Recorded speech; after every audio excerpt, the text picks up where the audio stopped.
Hello friend, आज हम आपको बिनसर महादेव के बारे में बताएंगे, जो काफ़ी विख्यात, अपने आप में एक काफ़ी खूबसूरत घने जंगलों में बसा भगवान शिव का मंदिर है। और उससे पहले मैं आपको बिनसर महादेव के बारे में बताऊं, उससे पहले आप मेरे चैनल पर अगर नए आए हो तो मेरे चैनल को सब्सक्राइब, लाइक, बेल आइकन दबाना ना भूलें ताकि मेरी वीडियो की जानकारी आपको मिलती रहे। अगर आपने मेरे चैनल को लाइक कर लिया है उसके लिए धन्यवाद। आइए जानते हैं बिनसर के बारे में। बिनसर अपनी द्वितीयता और आध्यात्मिक माहौल के साथ साथ ये प्राकृतिक सुंदरता के लिए प्रसिद्ध है। बिनसर महादेव 8वीं, 9वीं या 10वीं सदी में बनाया गया मंदिर है और इसलिए उत्तराखंड में सदियों से एक महत्वपूर्ण धार्मिक स्थल रहा है। यहाँ जो है गणेश, हरगौरी और महेश मैनी की मूर्तियों के जो है दर्शन होते हैं, जो कि 9वीं सदी की तारीख में नगरीय लिपि में ग्रंथों के साथ उत्कृष्ट है। माना जाता है कि यहाँ यह मंदिर जो है राजा बिंदु की याद में जो है पिट्ठू के द्वारा बनाया गया, जिसे बिंदेश्वर से जाना भी जाता है।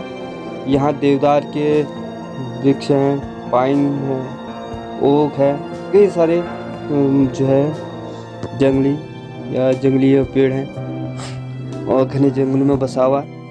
और आप देख रहे हैं इतने सारे श्रद्धालुओं की भीड़ है। ये यहाँ की मान्यता और अपना परिचय स्वयं दे रही है। और इसके इतिहास के बारे में जहाँ तक जानकारी है, सभी का अपना अपना तथ्य है। इतिहास में ज़्यादा जानकारी तो नहीं है, परंतु फिर भी कई शोधकर्ताओं ने इस मंदिर के बारे में ये तथ्यों और मिथ्यों को पता लगाने का प्रयास किया है। और जिसमें जो है बिनसर महादेव अपने पुरातत्व महत्व और वनस्पति के लिए लोकप्रिय है। मंदिर के बारे में सीमित दस्तावेज के कारण अलग अलग लोगों की अलग अलग कहानी है जो इसकी खोज के बारे में बताती है। स्थानीय लोगों के अनुसार बिनसर महादेव के बारे में यह माना जाता है कि मंदिर को पांडवों द्वारा बनाया गया था। यह भी कहा जाता है कि मंदिर का निर्माण एक रात में किया गया था। इस मंदिर में राजा पीथू ने अपने पिता बिंदु की याद में बनाया था, इसलिए मंदिर को बिदनेश्वर मंदिर के नाम से भी जाना जाता है। जनश्रुति के अनुसार पूर्व में निकटवर्ती सोनी गांव में जो है मनिहार लोग रहते थे। उसमें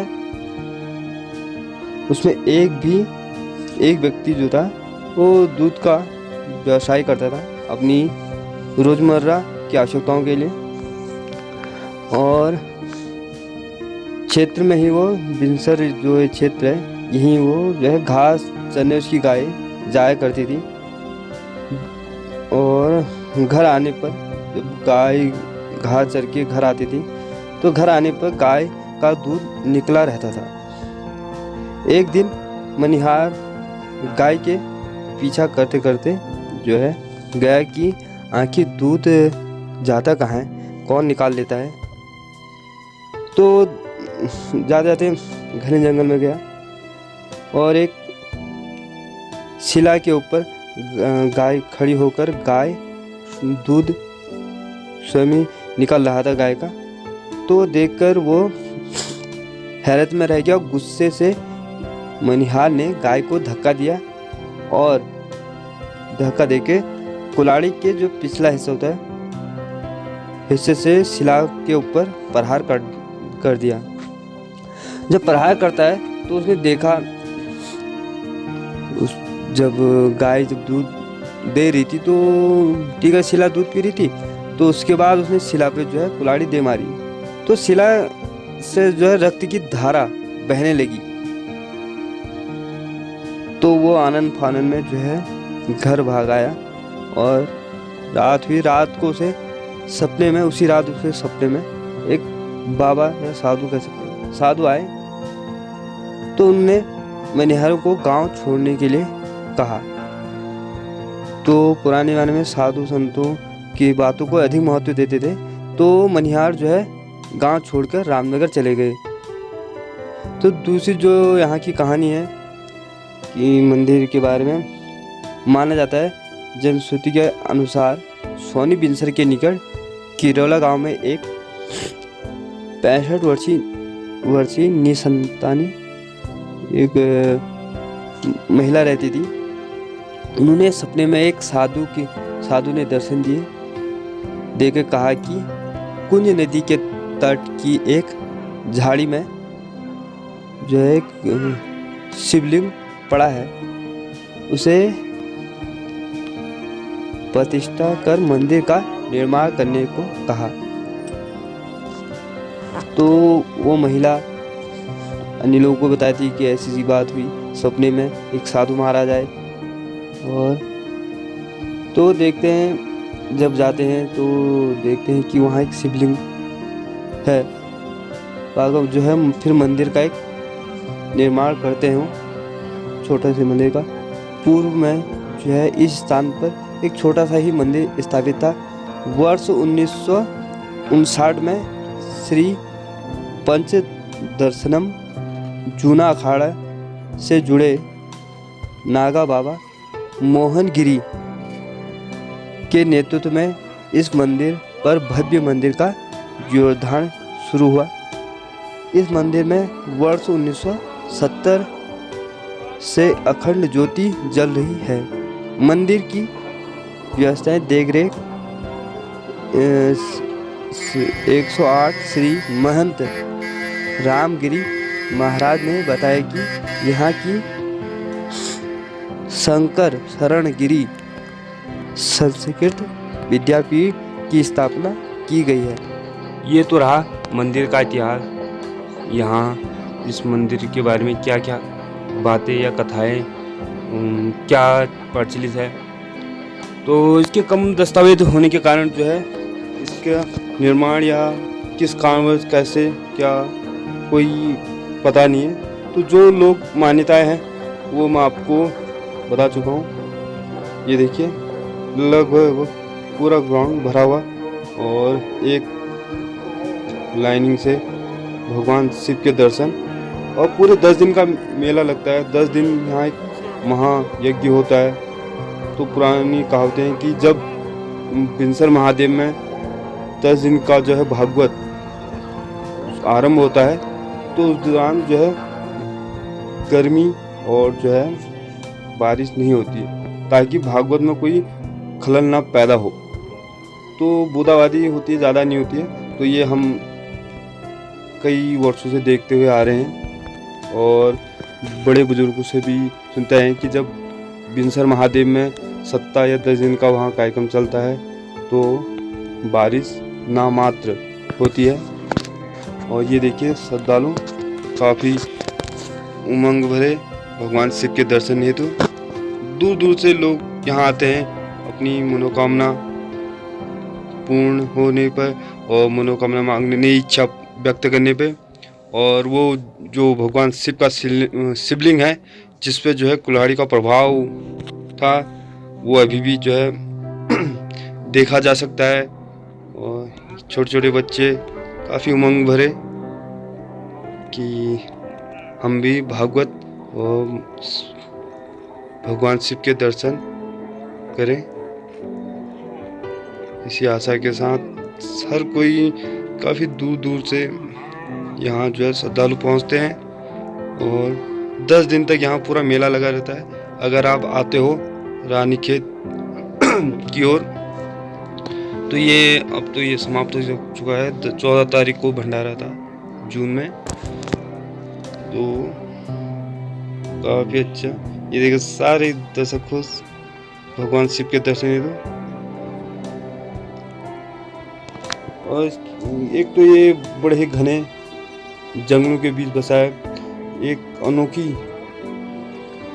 जो है शांति मिलती है यहाँ। और क्योंकि देखो देवदार के वृक्ष आपको दिख रहे होंगे, पूरा देवदार, अधिकांश पेड़ यहाँ देवदार के हैं। तो एक आत्म संतुष्टि के लिए भी जो है यहाँ व्यक्ति पहुँचता है कि हमें आत्म संतुष्टि, क्योंकि वर्तमान समय में इतना शोर शराबा है कि आदमी को एक दूसरे के लिए समय तक नहीं है। ये देखिए काफ़ी दूर दूर से जो है मेले में दुकान करने और भगवान शिव की जो है सेवा के लिए यहाँ पहुँचते हैं और निस्वार्थ भाव से यहाँ जो है मंदिर समिति जो है अपना पूरा सहयोग देती है। और आसपास का क्षेत्र ये पूरे जो है निस्वार्थ भाव से जो है श्रद्धालुओं की जो है सेवा करता है। ये देखिए छोटे बच्चे करने वाले, और दूर दूर से ये सारी जो दुकानें हैं लगभग ये अलग अलग क्षेत्रों से आई हुई। और अगर आप इस वर्ष इस मेले को जो है मिस कर चुके हैं तो आप अगले वर्ष आए और देखिए भगवान शिव की अपार कृपा इस क्षेत्र में। जैसे वो कैलाश में रहते हैं, वहाँ जैसे दूर है जंगलों पहाड़ियों में है, तो वहाँ जिस हिसाब से आत्म संतुष्टि मिलती है, शांत माहौल है, उसी प्रकार बिनसर महादेव अपनी एक अनोखी छटा बिखेरे हुए। और पूर्व में तो जो प्राचीन काल में जो है सारे लोग जो है इन्हीं मेलों से ही अपनी आवश्यकताओं के सामान खरीदा करते थे, और वर्तमान में वो स्थिति बदल चुकी है। लेकिन मेले जो है अभी भी उत्तराखंड में वही महत्व देते हैं जो वो पूर्व में दिया करते थे। हर कोई अपनी आवश्यकताओं की चीज़ें खरीद रहे हैं।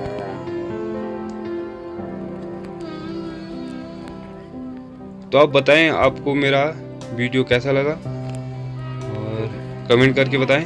अगर आपको बिनसर तक पहुंचने में परेशानी है तो वो बताएं कि आप कैसे बिनसर किस मार्ग से पहुंचे।